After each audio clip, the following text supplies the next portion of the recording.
G'day, Ben from Melbourne here, back with another tag, new video, new shirt, new attitude. This one is for Josh from Flipside, who's done the tag of Lost 90s Classics. Pretty much anything I show from Australia could be called that, because this music scene seems to be lost to the world completely. But I'm glad a few of yous out there are taking interest in checking out our scene. I will leave Josh's details below. I'm going to do a whole bunch just in one hit instead of doing 9 million videos each day to try and keep up with Chris Profi or Chris the Whole World's a Stage. Even though I kind of look like an amalgamation of both of them, I'll leave them to do lots of videos and I'll just do one, hopefully not a big one. All right, let's start with 1991. And it's all Australian and it's all on CD because it's the 90s. Now, get my shit together. Start off with the great. I knew this would reflect. Shits. Whoops. The great Ed Cooper with his brilliant album Honey Steals Gold. Classic Australian solo album, of course, Ed Cooper of the Saints and the Aints and the Laughing Clowns. One of the great Australian artists of all time. Just if he had done the Saints alone. But this is, his 1991 efforts. Really good singer-songwriter stuff. If you like anything he does, I'm sure you'll love his solo work as well. Then the great Died Pretty. A lot of people who are into the more garagey end might know their 80s stuff. With that kind of bit of the Paisley Underground, but more aggressive. This is a bit different again. The album Doughboy Hollow, still you can tell it's Died Pretty, but this is definitely a lot more work and songcraft in here, not blazing away as much as they used to. Just listen to the beautiful song Sweetheart. Amazing stuff. Ron Pino, what a live performer. And one that I think you Yanks will all know because they got played on, I think you call it college radio over there. That's, of course, Hoodoo Guru's Kinky, yes, which had the big song Miss Free Love 69, but I love stuff like Head in the Sand and 1,000 Miles Away. Probably about their 5th record, I think, after, some crackers in the 80s. This was a really good start to the 90s for them. Still kicking it, still great. And last for 91, The Cruel Sea. I think this might be the... No, I'm not going to say that because it's probably wrong. Anyway, Tex Perkins fronted band, kind of got weirdly an Australian version of a New Orleans stomp, and Tex's smooth crooning vocals, he can do them sometimes, work beautifully on this album. I love this album. This Is Not the Way Home. They would follow this up with The Honeymoon Is Over, which was an ARIA winning award. Bloody hell, an ARIA award-winning album. Started when I was cleaning dishes and the phone rang in the hall. I was drawn to it against my wishes, ugly memories on the wall. I didn't count on my destruction when I saw you. Was the way I meant you to feel.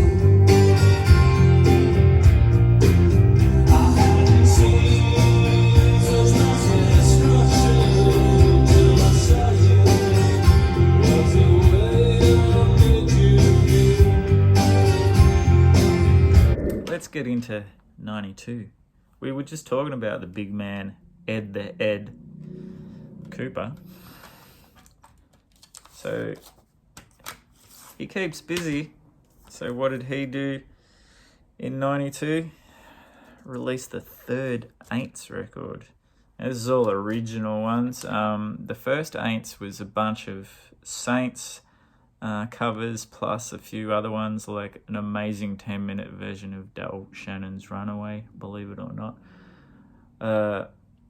Yeah, guitars in the red. This is Ed doing the opposite to Honey Steele's Gold. This is Honey Steele's Gold's beautiful album with a lot more acoustic sound. This is three-piece power trio rocking it out. And I don't mean like power pop trio. This is face shredding shit. Next, one we have talked about in a previous video with another shirt. Geelong's Mighty Magic Dirt, fronted by Adelita. This EP is unbelievable. On All Go-Go. See? Yeah. Yeah, great band. Love. Could have picked any of their stuff from the 90s. Said enough about him in the previous one.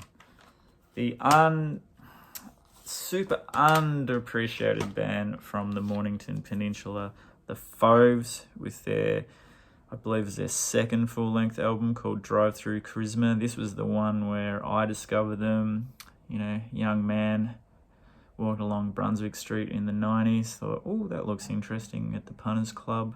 Was it there? I think it was. Either there or the Evelyn. Went and saw them. So, good stuff.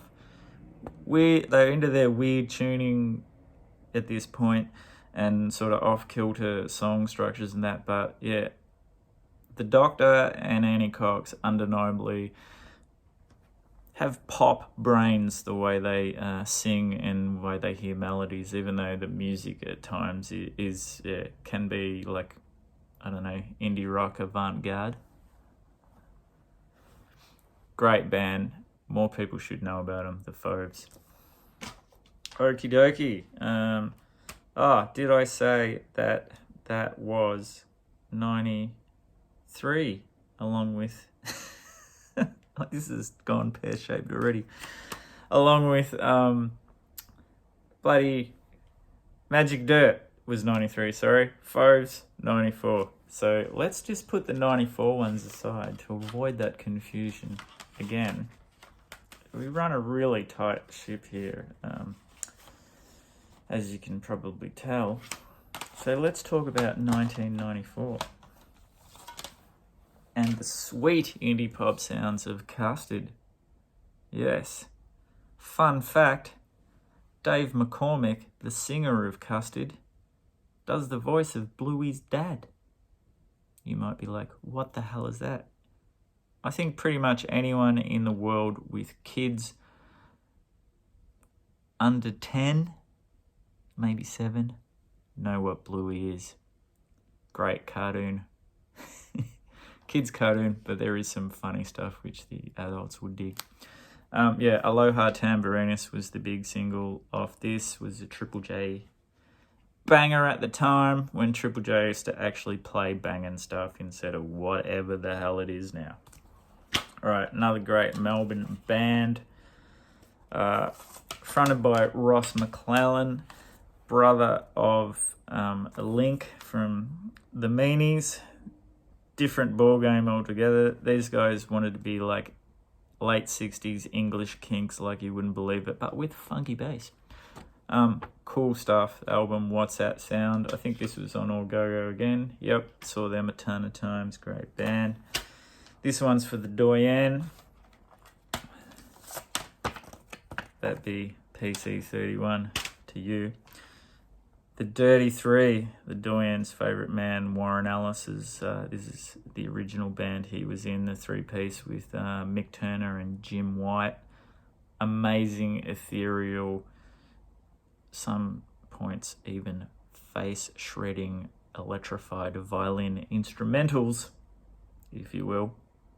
Sounded like MGK Boston with my if you wills. Sorry, just teasing. But yeah, amazing band. Amazing.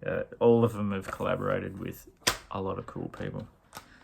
We just spoke of the great Link Meanie, and here's the Meanies with 10% Weird. Probably their third record, I want to say. This is kind of where all that punk and all that great songcraft come together in one burst. It's still got the full-onness, but it's also sticks in your head. Really, really cool record. Unbelievably, when Pearl Jam, who were probably the biggest band in the world in 94, I want to say, came to Australia, the Meanies got the support slot.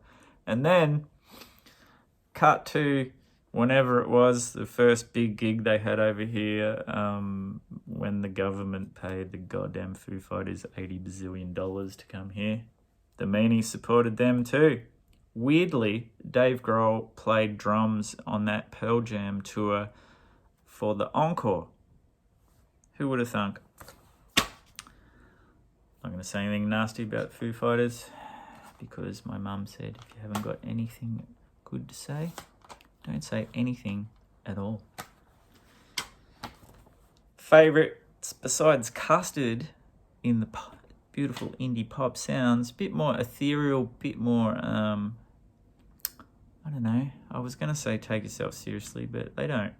But Custard are like really, really fun. I'm talking about the Undies, Underground Lovers. I think this is about their third or fourth album in too. Great stuff, Dream It Down. This has got, hold on to your hats, people. Yes, the glasses happened after a long time promising it. Yeah, Dream It Down, Losing It, Blues Team, Superstar, Las Vegas.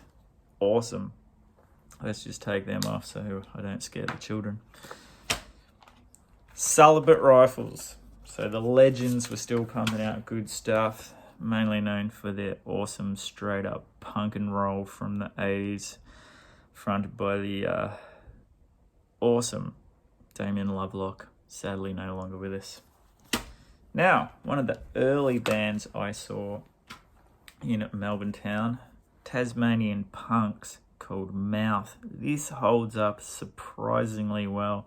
A little bit sloganeering in the lyrics, but it sounds amazing still.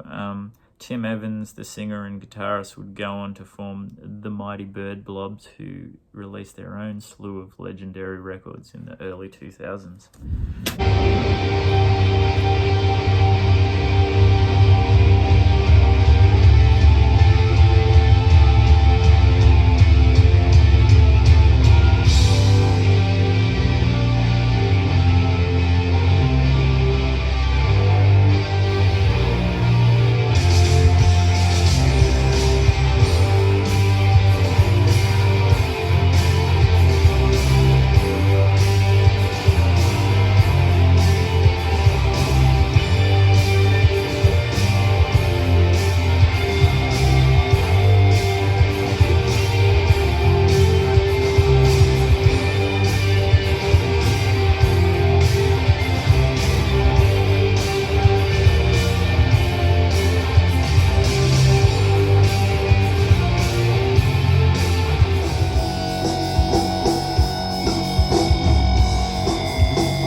Okay, what are we up to? 95. You just talk amongst yourselves for a moment. Alright. The Wonders of Wollongong. Tumbleweed. This is stoner sludge awesomeness with hair down to their asses and songs. I can't think of something that rhymes with asses besides that are really good. wow, the depth of information and detail that goes into this synopsis is quite incredible. Pollyanna, great EP, Junior, with the awesome track on here, Pale Grey Eyes.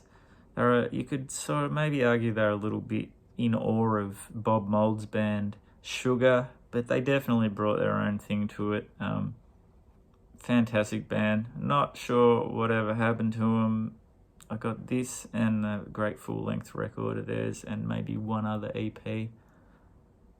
Check them out.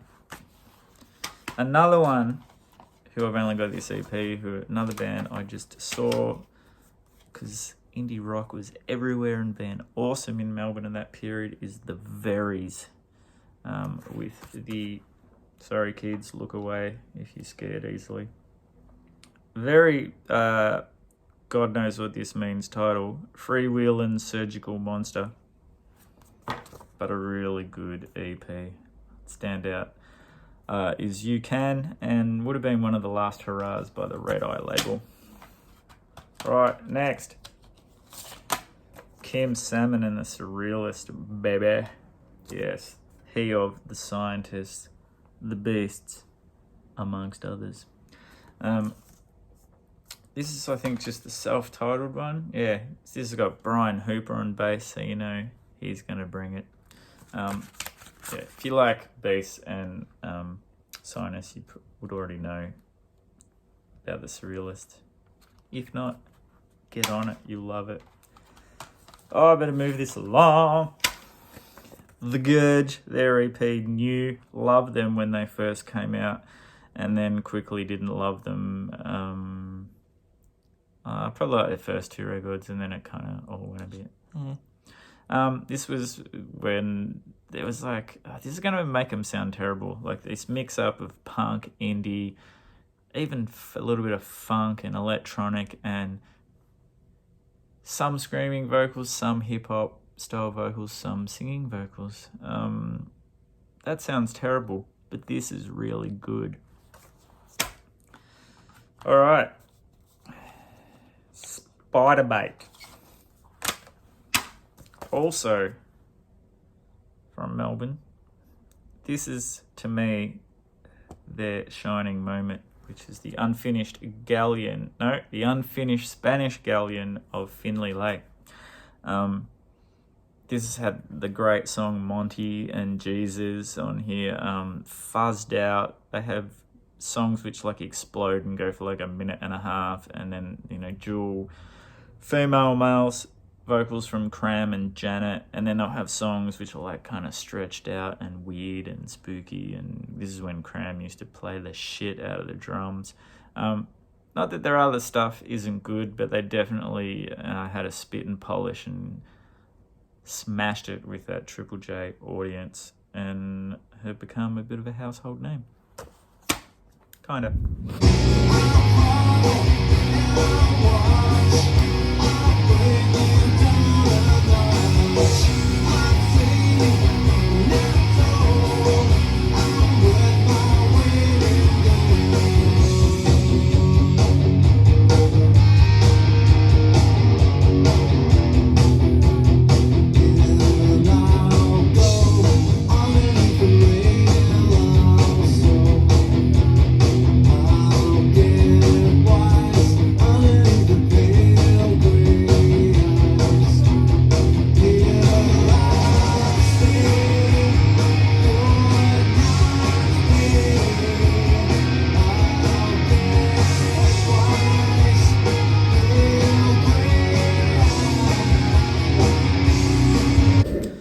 Oh, indie rock legends from Melbourne, Sandpit with their awesome EP, Lessons in Posture. Tractor Beam, my favourite song on this. If you like Fender Jags, weird tunings, but still kind of catchy, you will love this. I was a young man, part of the scene. Not really, I was always on the outside looking in. That's why I'm like doing this. I think we jumped to 96, I forgot. God, man. Another 96. The Bay Suburban, first one without Kim Salmon. This has got Charlie Owen on it. This, I think they were trying to like actually turn everything up to 11 and be like, yeah, we can still rock it. And they do, actually. It's quite a good record. I do like this. Don't know why, because I'm vegan. Alright, last one for 96 is the mighty Psychobilly of the Fireballs with So Bad It's Good. And I think this is one that opens with, I love this title, Life Takes Too Long. Love it.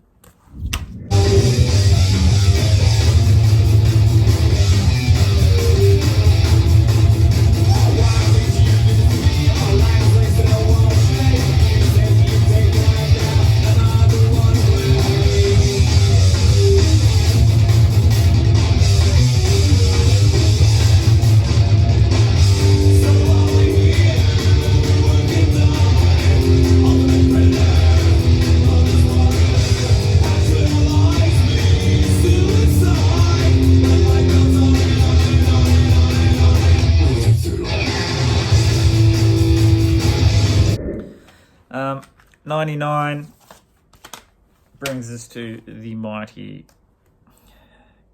Gaslight Radio with Hitch on the Leaves. Awesome indie rock in the red, like guitar, but catchy poppy, which sounds like a contradiction, but it's not. The brothers, Rory and the other one, as indie and cool as fuck as you could imagine, you know, just great sign of that time in Melbourne indie awesomeness. And then Sydney indie awesomeness was Not From There. Fantastic record by Not From There. They kind of faded too into oblivion but they had a great track. Whoa, sorry about the big goggle eyes then. Juanita's Cocktail Party was a killer, and Sick Offnen, which I'm sure I'm not pronouncing correctly. Sorry to scare the kids yet again. And last,